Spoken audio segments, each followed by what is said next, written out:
into account that the info in this session may not be suitable for all viewers. To get the corresponding information, whether this is viewable for you and charting conditions and other details, please visit admiralmarketsglobal.com, select your country of residence, and contact an appropriate entity.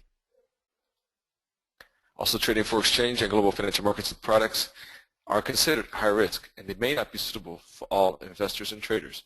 Therefore, please seek the advice of an independent financial advisor for more information on that. This webinar is not advice, and the webinar is for informational and educational purposes only. And by continuing watching this webinar, you agree with the disclaimer mentioned here. You can always ask Admiral Markets through the contact form for the disclaimer if you would like a copy.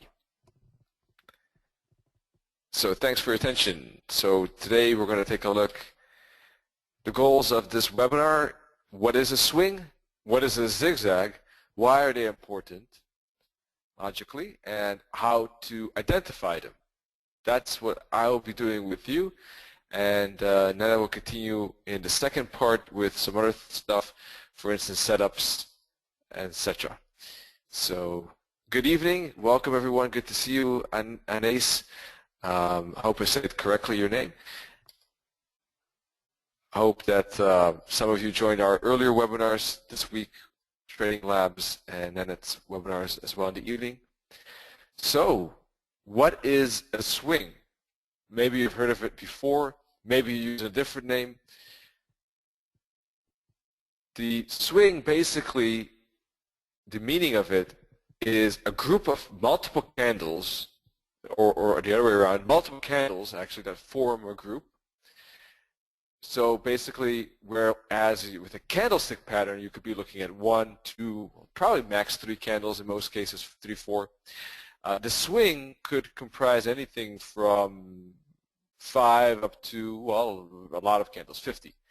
And what do they all share? What is the common element that they share, this group of candles?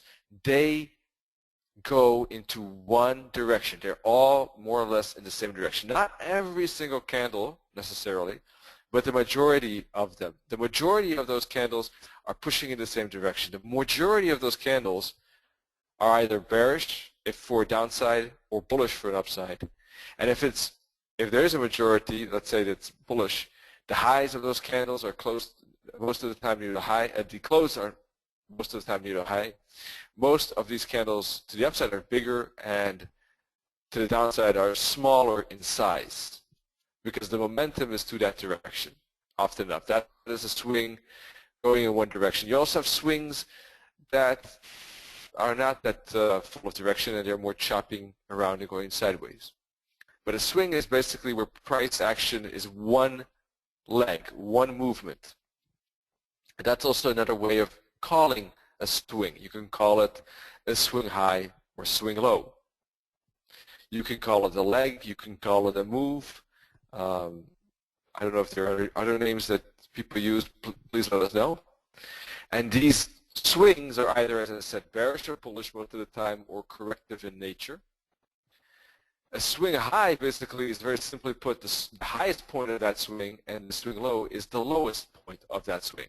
Let's take a look at a chart now. When you look at this chart, you'll see that, for instance, here, this is one swing, right? Boom. That's a swing. This is a swing. The upswing is momentum. And well, it's more choppy and corrective. This is an hourly chart. So basically, if we would zoom in to a lower time frame, this one swing from here to here,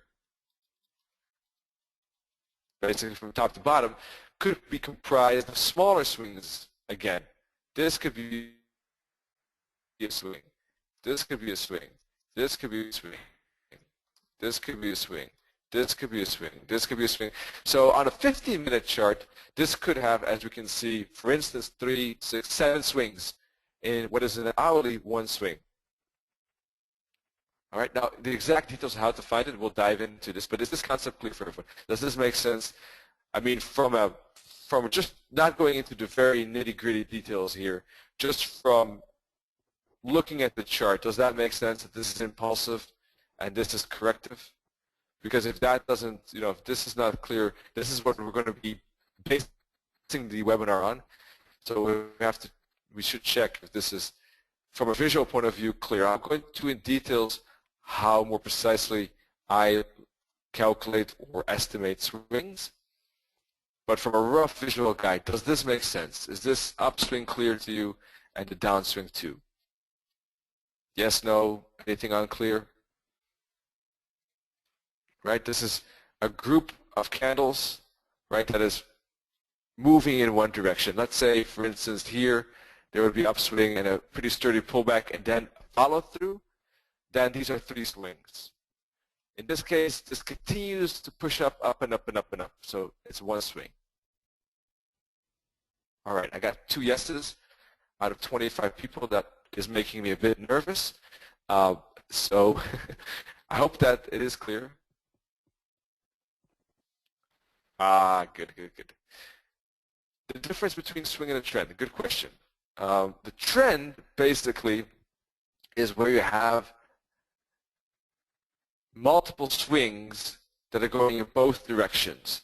And the entire, if you connect trend lines on the bottom and tops, that is the channel. So you have upswings, you have downswings, you have upswing, downswing, upswing, downswing, upswing, downswing. And the upswings, because it's an uptrend channel, will have more length than the downswings. In a downtrend channel, of course, the downswings will have more length than the upswings. That's the channel. The channel comprises actually of both up and down swings, but one of those, the swing in one of those directions goes further and stronger. That's why it has that angle to the upside. That's why the trend channel has an angle, or a trend channel should have an angle. If it doesn't have an angle, it's just a channel, and it's probably a flat channel or a bear flag or a bull flag, which has a weaker angle. The trend channel should have a 30 to 45 degree. The bear flag, something, I don't know, like 15, 20, 5, something like that, right? Weaker. So a swing is basically part of that. One swing is just one part of that channel. So this could be a part of that channel, and we make a correction, and this becomes the channel like this. That is the channel, upswing and downswing in that channel. Okay, good question. So what is zigzag? Zigzags are just basically multiple swings in a row. We have, for instance, 3 impulsive swings. It could be impulse, impulse, impulse. It could be impulse, correction, impulse. So basically something like this, where I make a schematic up, down, up. That's a zigzag. So it's a group of swings. It's multiple swings in a row, multiple swings that are often impulsive. Impulsive, impulsive, impulsive, or impulsive, corrective, impulsive. Those are swings, basically. Zigzags, sorry. They comprise of 3 swings to make a zigzag. And zigzag, as you can see, makes this movement. Zigzags don't go and retrace deeply. Zigzags retrace halfway. Zigzags retrace to the 38.2 fib. Zigzags retrace maybe to the 61.8. But they don't go to the 78.6 fib. They don't go to the 88.6 fib, nor double bottom. Zigzags have this kind of fast movement like that. So they don't tend to do this. No deep movements, no double bottoms or double tops. Zigzags are often equal in their distances regarding pips, but also time. So this is, for instance, 50 followed by 25 followed by 50 pips, for instance. This first zigzag equals the last zigzag. Also, when I say impulse, impulse, impulse, the first and the third have the same direction. You wouldn't see impulse, how do I do that actually? Correction impulse. That's not a zigzag. That's a U-turn. Or it's always the first is always the same as the third direction. Same for the downside. The first, hang on. First is equal to the direction of the third. All right. That's the characteristic of zigzag. Zigzag here, for instance, on a chart, 50-minute chart here, 73 pips, 66 pips, roughly equal. It's not exact to the dot science, but roughly you can see up, down, up. This looks like a 61.8 fib. Relatively on the deeper side maybe, but it does happen. This is how the zigzag looks like. It is not only equal in terms of pips, but often enough in terms of time. I cannot, unfortunately, see exactly how long this took, but this one seems to be a bit faster. But let's say that the zigzag typically would not have 1 day of price action downside, and this takes 5 days of price action. That is not a zigzag. So why are swings important? Why is it something that you might want to consider using and looking at when trading Forex or analyzing it? Well, realizing and recognizing where the swing is helps with stop loss placement, for instance, target placement, entry. I don't even have it written here, but entry as well. Better win, obviously 1.1 and 2, better win rate and profitability in the long run at the end of the day. Point 4 is important, the placement of Fibonacci tools. Why? Well, maybe I'll first finish the list. Understanding of the market structure.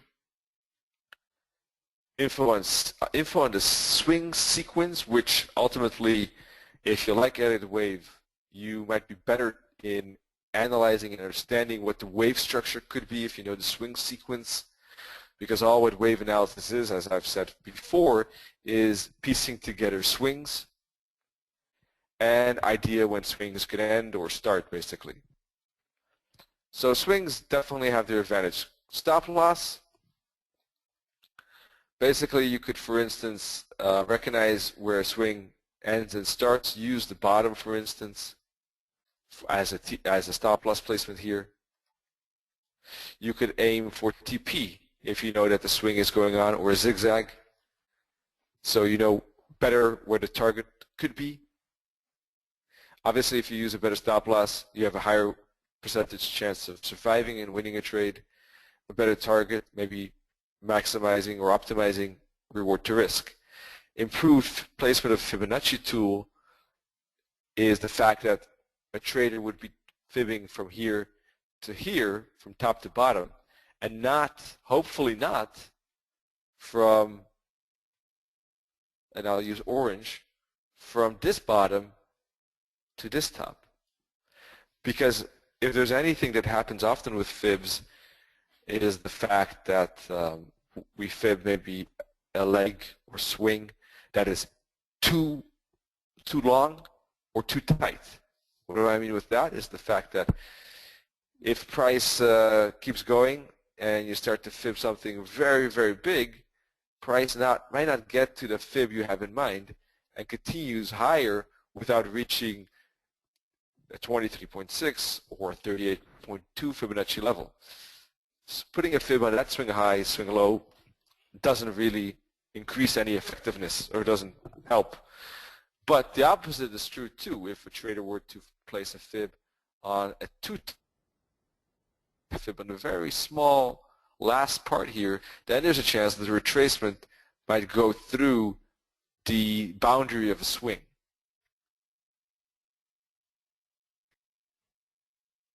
All right, so that is basically the advantage of knowing where to fib it. Now, fibbing at any point in time is always discretionary in a way, unless you have fixed strategy rules for it, and they do exist.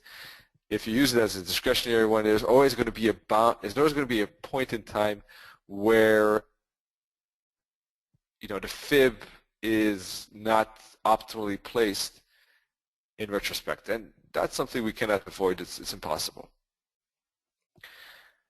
Understanding of market structure, of course, the more you understand swings, I think the better you can get as a trader in understanding why markets bounce at certain spots, or what the chances are of price moving at certain spots.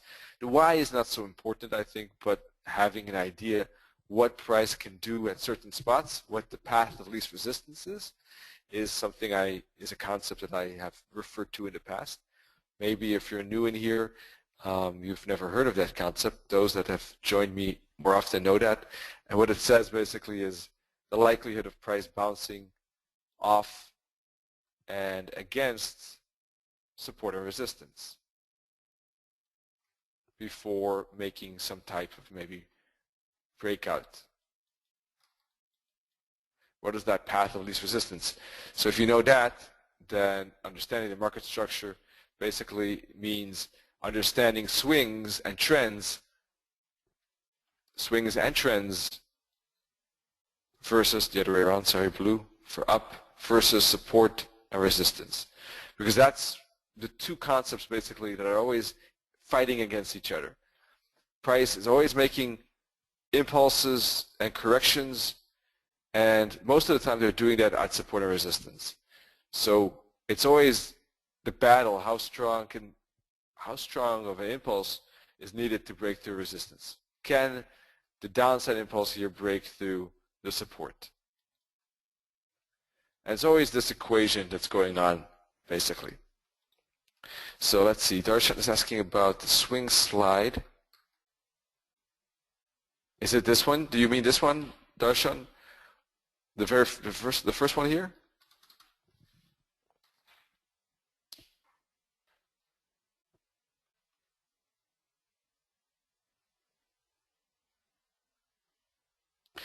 Yeah, it's basically a multiple group of candlesticks or candles all in one direction. All right, so, and the legs moves, swing is also swing high, swing low. Good. I can send you the PowerPoint if you want, no problem. Let's see, I think it is no problem, I'm not sure actually. But how to identify swings. Exercise, here's an exercise. Review the next screenshot, identify the swings, and look what elements make a swing. Okay, here's the screenshot.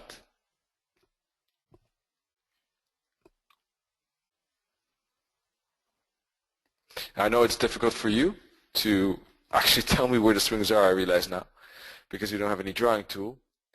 So let's do it together otherwise. We're supposed to identify the swings and look what elements make a swing. So identify the swing. So we see here, starting from the top here, we see a downswing, a corrective swing, a downswing, correct, up, down, correction, down, up, down, up, down. Sorry, this is boring, I know, but doop, doop, doop, doop, doop. Roughly like this. So about how many you want? 3, 6, 8, 10, 12, I don't know, 20 or something like that, right? 20. But we've now really taken every single pause, didn't we? Every single pause we decided to call the swing high, swing low. But in some cases, we might want to be a bit more accommodative. And basically, sometimes you might want to consider this just one continuation swing, right? That's sometimes the difficulty of judging what is one part of the swing. I did even, at this part, I made even an up here. Is that really, but that is, it depends how you look at it. This is a bit of the discretionary. This looks like a zigzag. That's why I did it. But 2 candles to the upside, is that really a group of candles? In my opinion, not. So if I had to choose, I think this is one swing high, swing low. But obviously, my point is that it is a bit grayish, and I don't think it's as black as white as unfortunately some other things are in trading. Like pivot points, they're very straightforward. They're on the chart most of the time. They're roughly, depending of course which pivot point indicator you use, but you get the picture, pretty much straightforward. That's a bit different with swings because there is some debate how one looks at swings. Some things are very clear, some things are not as clear. This downside, I don't think any of us would disagree that this is one swing. How about this one? Is that one swing? That's probably more debate. To me, it looks like 3 swings. So now that we've talked about it a bit, I'll tell you why and what rule I use to identify what I just showed you. Yes, the AO, good question, MJ. I like to use also the AO, great question. AO can help with the swing as well. That's actually one of the things that helps identify swings, indeed, is an AO. Often enough, or you could use it as an identification or how do you call it, indicator, that's the word, to identify swings. So for instance here, where is the AO at the 0 line? Here, and here it's the 0 line again. That means this downside is 1 swing. Oh, I'm sure indeed that MACD has the same effect. This is 1 swing. This is 1 swing. Why? Because the 0 line was hit here, and again the 0 line was hit here. This is 1 swing, and this is 1 swing. So we, by using the awesome oscillator, have narrowed down the swings to 5. 3 down, 2 up, instead of the 20 we originally had if we really take every curve, if we really put a line at every twist and turn. So the AO is definitely one way of doing that, and one could use the Fibonacci key for that, right? This is 1 fib, this could be 1 fib, and you can see here maybe a 78.6 fib, here maybe a 50 fib. So that's a great one indeed. And if we zoom in to a lower time frame, this is an hourly chart, if we then zoom in to a lower time frame, this 1 hour swing from here to here on a 50-minute chart would have probably several swings. On a 50-minute chart, it would probably have this as 1 swing, and this as 1 swing, and this as 1 swing. Because there will be multiple hits on the or multiple times on a 50-minute chart, the price goes back to the 0 line within this zone. So this is 1 swing on the hourly, but could be 4, 3, 5 swings on the 15. Whereas this is 5 swings on the hourly. On the 4-hour chart, this could be 1 swing when looking at the oscillator. So great point.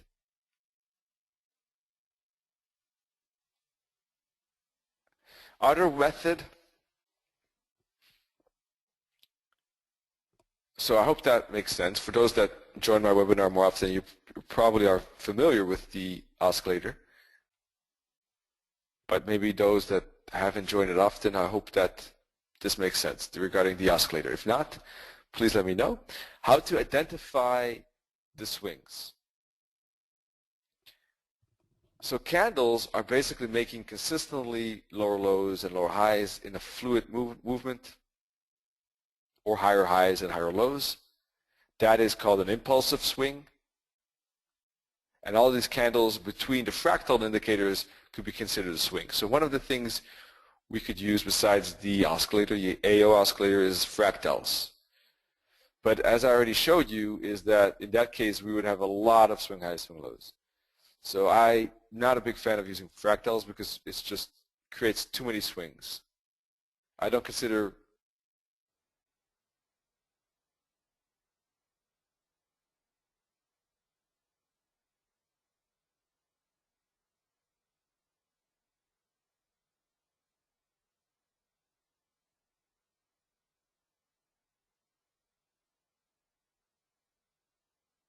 in my opinion.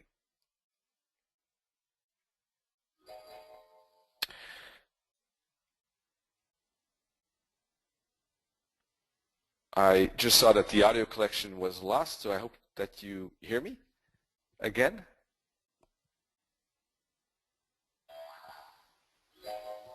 Does the sound okay? Okay, cool.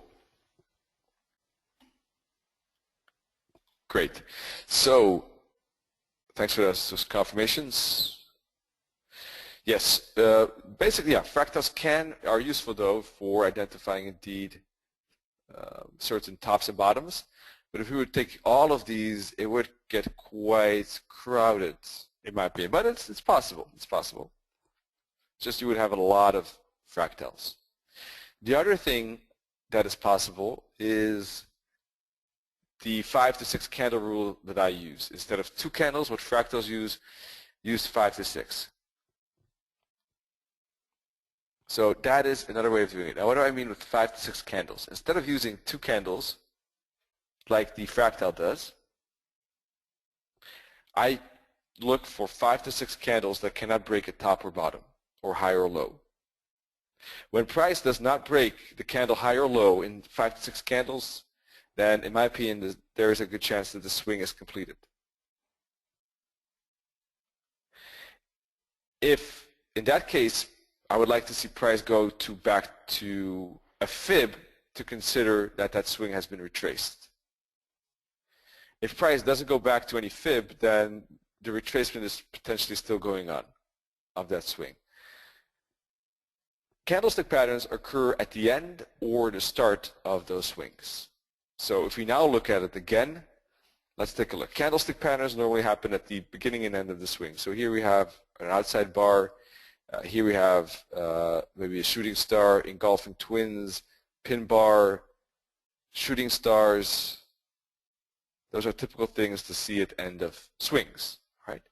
Now let's take a look at the other thing we just discussed. If you have a swing, you're looking for a retracement, right? So if this is a swing, you would expect a retracement to a fib. If this is a swing, you would expect a retracement to the fib. If it doesn't retrace at least to the 38.2 fib, then I'm considering it still one swing. So you can use, for instance, fibs as well to decide if that is a swing completed. If price keeps pushing, it will not probably go deep enough to hit a 38.2 fib. That's another way of looking at it. And the last way was the 5 to 6 candle rule, which basically means this. If this bottom doesn't get, this bottom where the green line is there, have the arrow, if it doesn't get broken by 5 to 6 candles after that, I consider this a bottom. This is a bottom. This is a top. But this fractal right in here, not. This is one movement still. All right? Now the reason for that is the fact that price, normally speaking, when it makes an impulse, it will keep building candles with higher highs, for instance, and higher lows, until the moment that maybe one doesn't, or two, but then still continues. That's why I want to see 5 or 6 candles not breaking the high or low, and that's what I consider a substantial level where price is making a key point, even more important than the fractal. So in my opinion, if you use that rule, this is a swing, this is a swing, this is a swing, this is a swing, swing, swing, swing, swing, swing, swing, swing, swing, swing, swing, swing, swing, swing, swing, swing, swing. So less swings than the first one, but still a lot. So it's a bit in between the oscillator, which had only 5, and using fractals, which had maybe 20. This has 3, 6, 8, 10, 12, 14, maybe 16. The difference here is not so substantial, but with the fractal you would have here 3 swings, where with my rule you only have 1. With the fractal you would have actually here 1, 2, 3, 4, 5 swings. With my rule you only have 3. With the fractal you would have maybe 1, 2, 3, 4, 5, 6, 7, 8, 9 here. With my rule you have 1, 2, 3, 4, 5, 6, 7, only 2 less. So it's a bit less. Some cases it's more. Some cases the difference is more. Some cases the difference is less between the fractal rule and my 5 to 6 candle rule. So, I I was actually, the question, what's the difference between trend and swing? It has been already answered. Actually, good question, MJ, was part of what I wanted to discuss now. But so what are the things to identify it? What I think at least is the AO, Gaussian oscillator. One could use fractals. One can use 5 to 6 candle rules. One could use fractals, sorry, I said it already, and fibs, excuse me, fibs, retracements, consideration, those 4 things. And indeed, I didn't mention it, MJ says it, and it waves. Yes, the wave count. Yes, definitely, absolutely, because wave counts, basically the rhythm of the wave counts and the lifeline or the backbone of it is just counting impulses, is counting swings, is recognizing swings as saying, okay, we had this sequence of swings. We had upswing, followed by downswing, followed by up, followed by correction, followed by up, followed by downswing, followed by up. And looking at this sequence of swings, what is the chance of the next swing being up, down, corrective, impulsive? That's it. Nothing more, nothing less.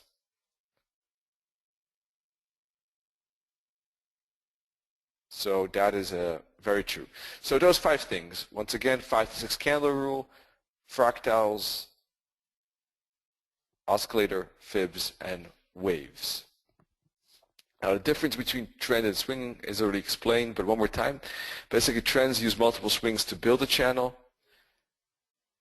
and we have basically swings both up and down. If it's an uptrend channel, though, we would have more and bigger swings to the upside. Downtrend, bigger swings to the downside. And that creates the angle of the trend.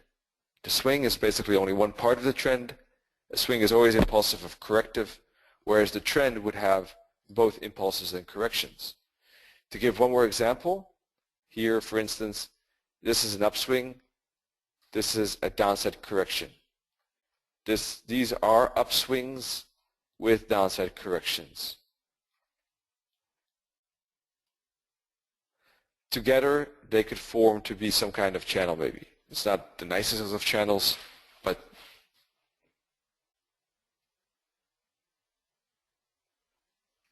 that's what I'm thinking of. Multiple time frame analysis. One more time I want to explain the fact that whatever trend you see on a 50-minute chart, when price is doing something like this on a 50-minute chart, and you connect the bottoms and tops, well, sorry about that. And you connect the bottoms and tops like that. What is a channel on a 50-minute chart is basically a swing on an hourly, most likely, or probably. So whatever is a trend on the 15 will be a swing on an hourly. Because this channel on the 15 on the hourly chart would probably look like this with candles, hourly candles doing like that. That's a swing. But it's a channel on the 15. The same would be true on the hourly. If the left example is an hourly trend channel, then the hourly trend channel will probably look like a swing on the 4-hour. Or in other words, a swing, you could do it the other way around too. The swing on the daily chart, for instance, if this is a daily chart, that swing will probably look like a channel on the 4-hour chart.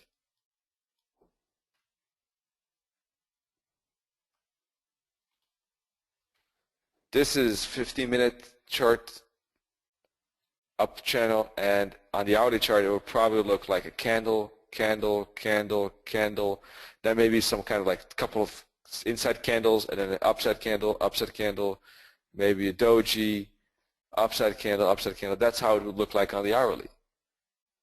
This would then look like one swing. All right. So that's my part of the deal here. Thank you so much, Vigantas. That's great to hear that. And oh, we got a question here. Let's see. What do you think about the zigzag indicator? I don't know actually that much about it. I have heard of it. I think I've put it on my chart probably in the past, but it's been a while and I don't really remember anything about it.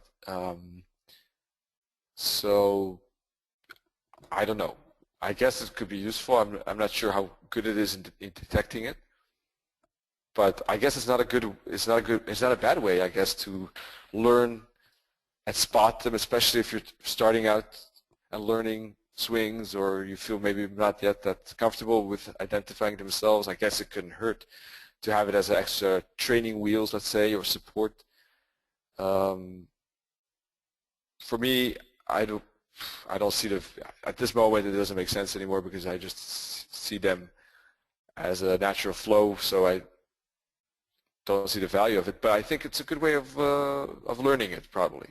But once again, I don't really know much about it. I've heard of it though.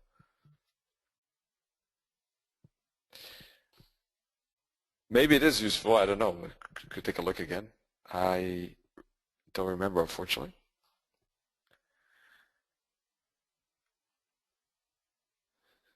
So folks, I'll pass it on to Nennet. Let me get this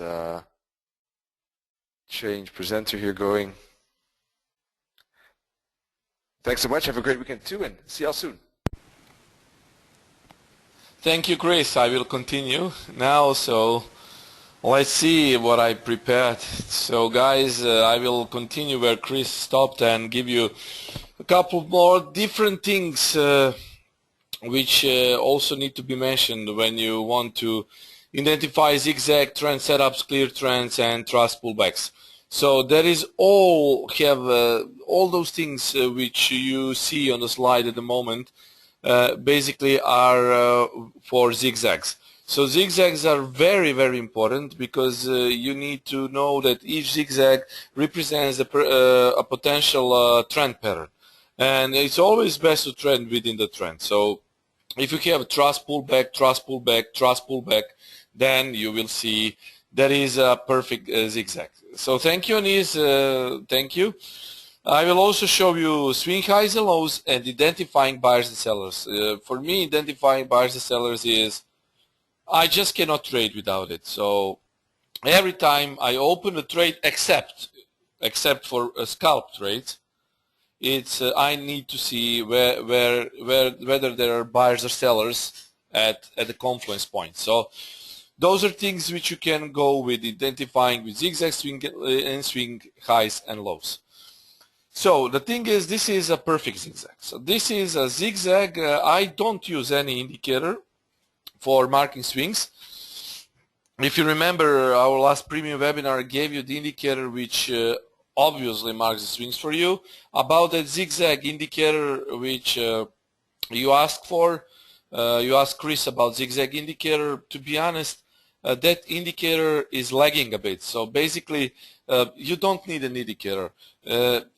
This is zigzag, and I made it. Basically, I made it manually. So if this is low and this is high, now this is obviously low. I didn't put it like that, but this is low. So do you need an indicator for that? Really? A zigzag indicator will print it out, but you know, you can try it. You can use it for starters, but eventually you won't be using it at all. That is how things are going. So this is low, this is high. So once low high has been completed, we need to see whether the price action will lead us. So we have, I will mark this with the pen. So this is low, this is high, okay? Now this is higher low, because this low is higher compared to this.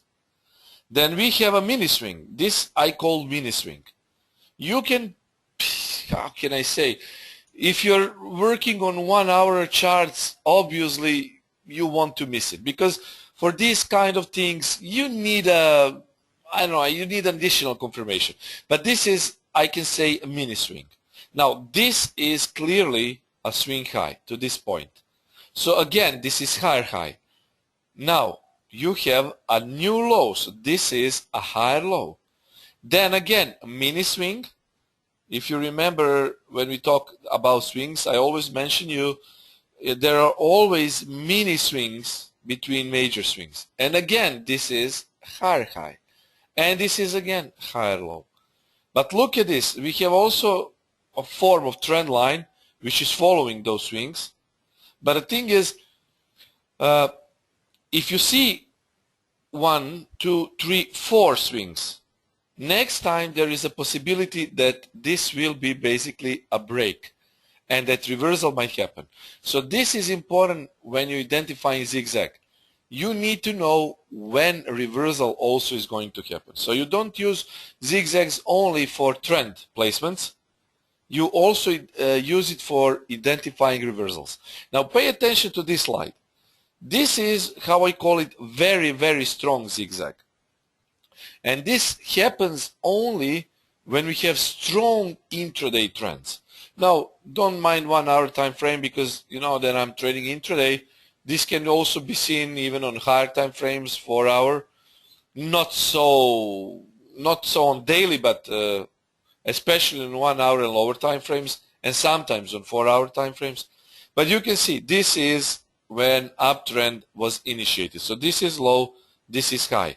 You remember our swing lessons? You need to identify at least one swing and then draw a trend line. So if this is low, this is high. So this is basically a swing. Now, next pullback is to new higher low. At this point, you can identify a trend. Basically, this is the trend. Okay, this should be a trend line. So this is a trend. But you don't know how long this trend will last. That is the problem in trading. That is why I always advise using trailing stops. And very often, if we don't use trailing stops, we can be taken out of the trade. Just because, I know, there were some rumors that Draghi is saying that and that, and euro fell down for 100 pips. But as you can see, it was strongly rejected from 27.00. So there is no rule for trading. We are obviously trading it the way we see it. And that is what differs us between profitable trader and losing trader. So basically, we are trading on our own. We decide how we will trade. We decide what our risk will be. We decide basically where the swing is, what the Fibonacci retracement will be. But one thing is for sure: to identify swings, you need to have a low and high, and if you're going with upswing, you need to see a higher low. So this is low, this is high, this is higher low. This pattern has been established, LHHL, then you draw a trend line basically like this, and you wait for retracements.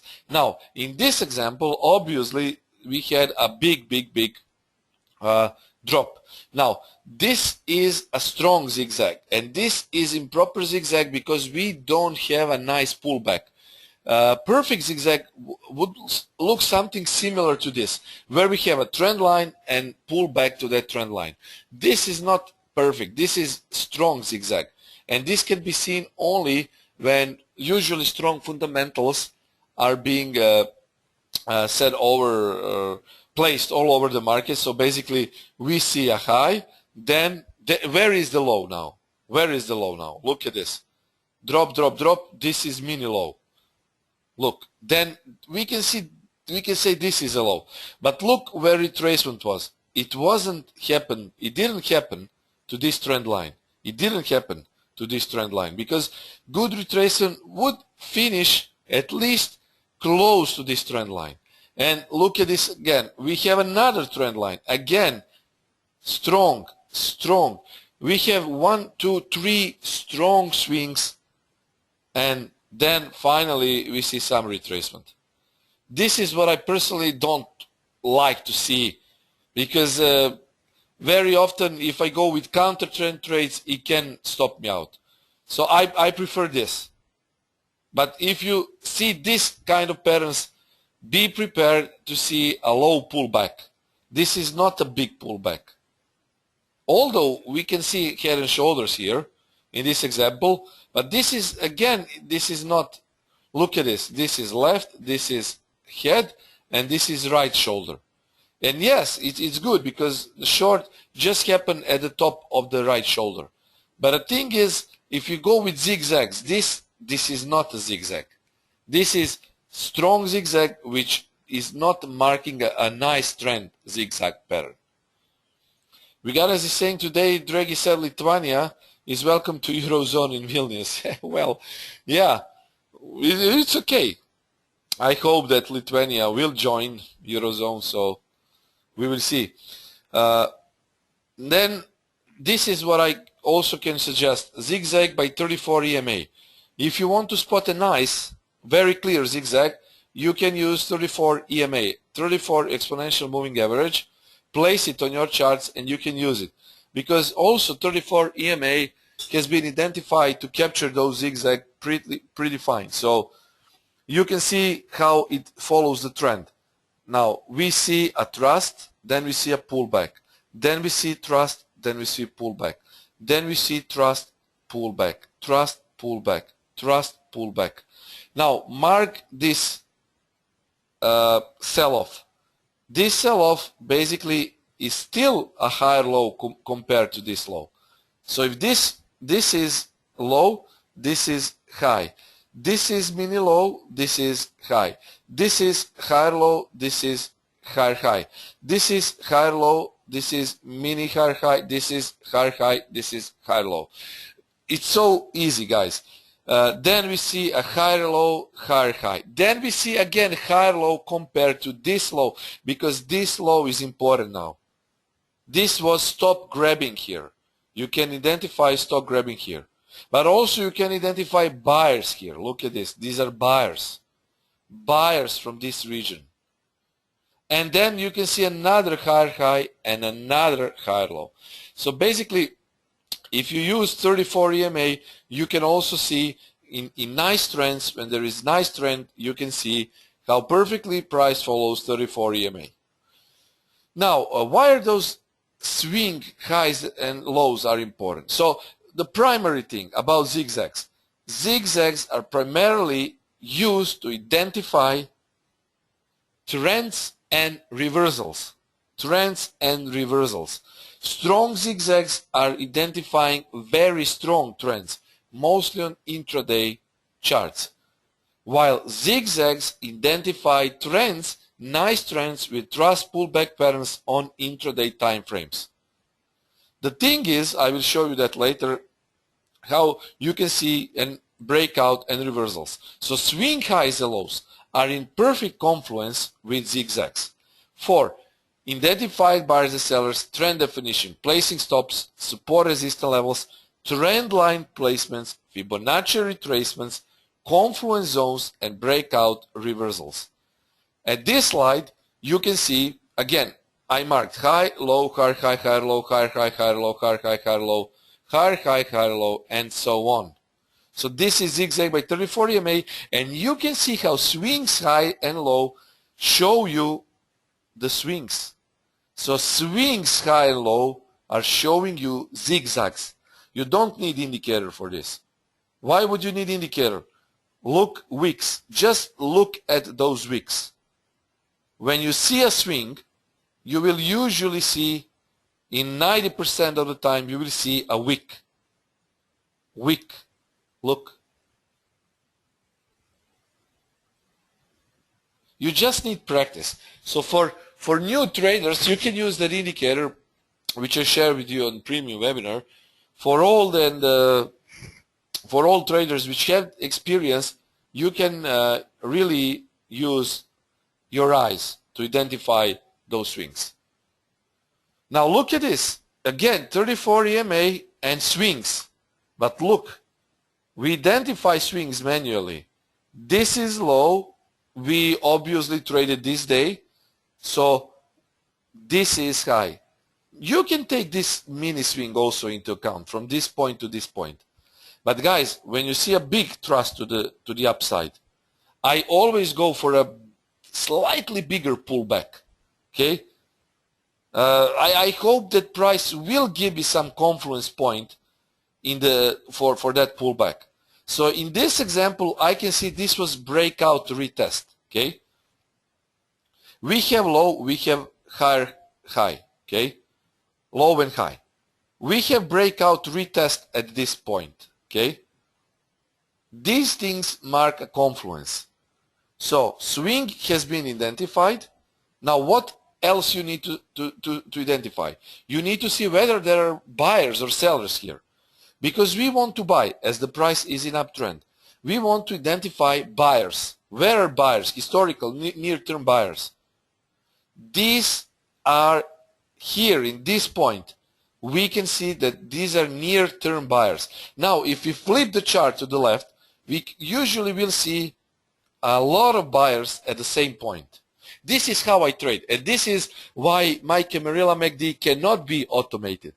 Camarilla MACD cannot be automated. My risk is very low when I trade.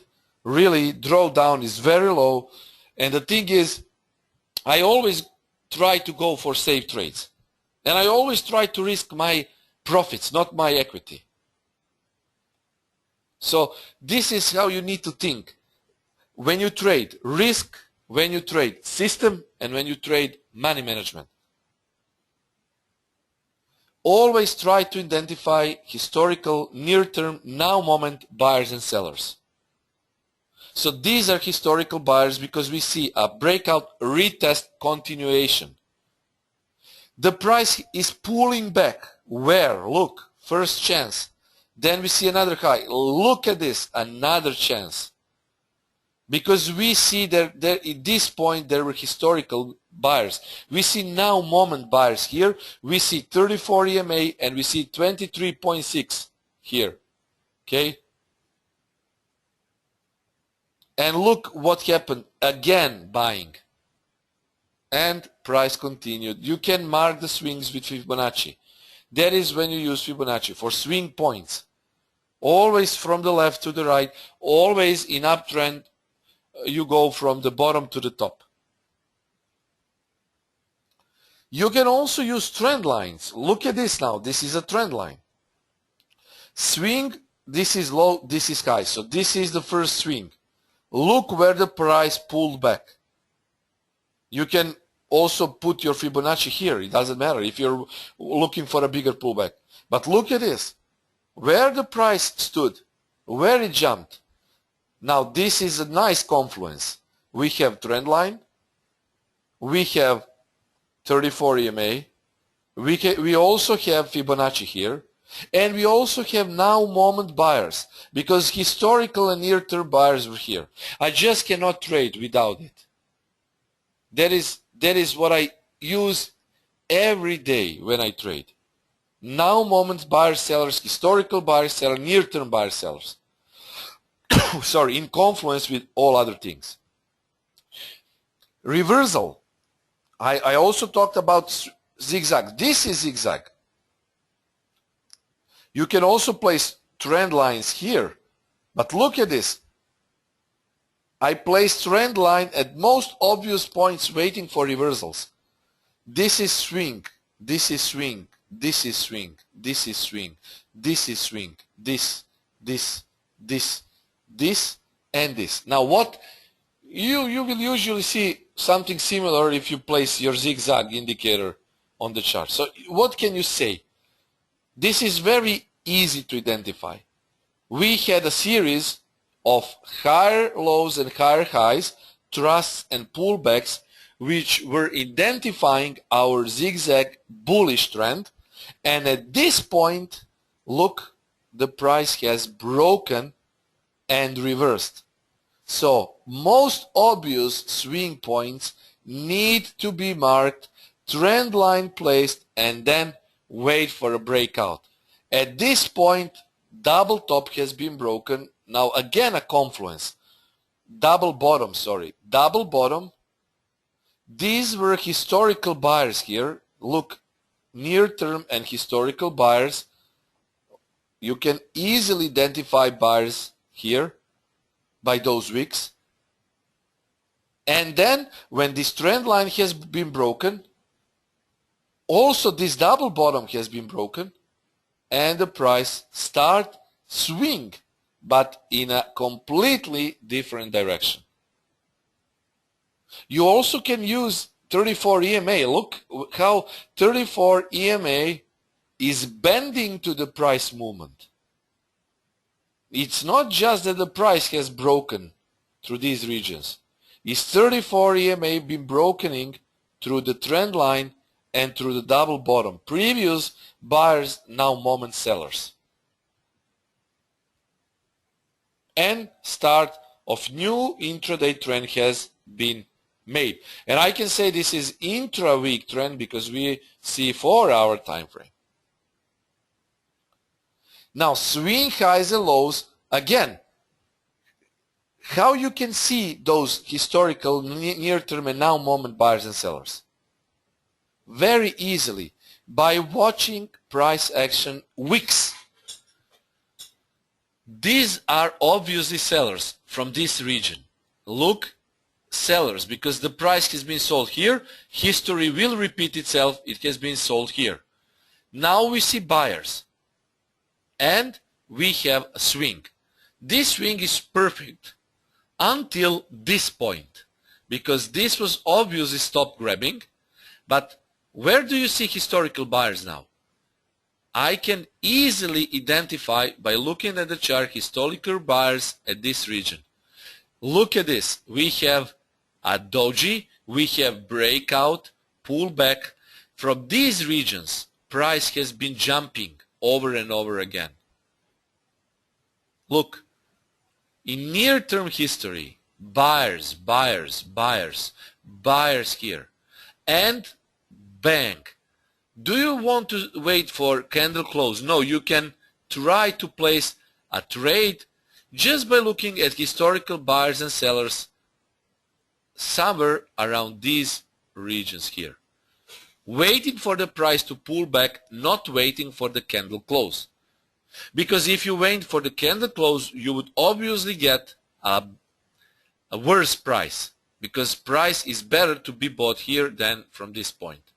Now, what can you say from this near-term buyers? Place those trend lines. Look, this is the region of near-term buyers and sellers. Here, here, and there. Because the price has been bought here, the price has been bought there, and you just mark for next swing. Look, even though this swing was good, but this was deeper pullback, the price has entered now, not now, mom, near-term buyers here. Has entered that zone, and from this region it has been bought. So buyers and sellers are at price action trading are always, guys, remember that what I'm saying, they're always important. If you want to do proper price action trading, then you need to know about buyers and sellers. Historical, near-term, and presumably now moment buyers and sellers. This is also buyers and sellers identification. Look at this. We saw that price has been rejected, right? This is what I also use on my daily analysis. Now look at this. What can you say about this region, guys? This region has been rejecting the price. So we can identify this zone as historical sellers. Look the rejections.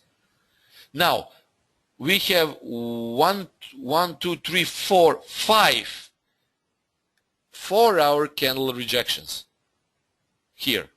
At this point we have another rejection, 6th, but then eventually price has broken here, retested the region, and went to the upside. Now put it like this, and it's better like this line and this line here. Now identify buyers. It's easy. Price has almost reached it, look, and it has been bought. Look at this. Look at this. 4-time buying. 5th, 6th, 7th, 8th, 9th. Even this was buying here. So it's very, very important to know about buyers and sellers. At this point, the price has been broken. Now, I don't see any buyers until this region here. And probably if you zoom into lower time frame, you could see that the price has been bought in this region from this point, because this was obviously double bottom to this region here. And again, you could see buyers here. And the history will repeat itself, because you don't, now the question, which candle to buy or sell? Anis, you don't use candlesticks for buying and selling when you're watching historical buyers or sellers. This is just an example. This is the tutorial how to identify. I need to make a special webinar about how to identify buyers and sellers, and I will do that. But this is just in the context of finding those when you're trading price action. So if this was the region, this region, if this was the region in the history for historical buyers, what would happen once the price again enters in that region? Look, breakout, pullback, continuation. Again, history repeats itself. And that is how trading goes. It will always repeat itself. So guys, this was my part of this webinar. I wanted to show you my view also for swings, highs, lows in the context of zigzags, and buyers and sellers in the context of looking for it during those swings and zigzags. I will make, of course, special webinar about buyers and sellers, but at the moment, of course, try to watch and try to sign for 1 to 3 pattern indicator. I will be holding this webinar on October 26th. I will be giving you 1 to 3 pattern indicator which will identify 1 to 3 pattern. I will explain what this is, and I will give you the divergence indicator which will automatically identify all 4 divergences for you. So sign up for that, and of course for weekly Forex recap on Monday. Thank you guys for listening to me. I wish you many green pips, and I will talk to you soon. If you have any further questions about buyers and sellers, don't worry. I will be making that webinar probably next month or after that, and we will talk about it again. So thank you for listening to me. Talk to you soon. Cheers.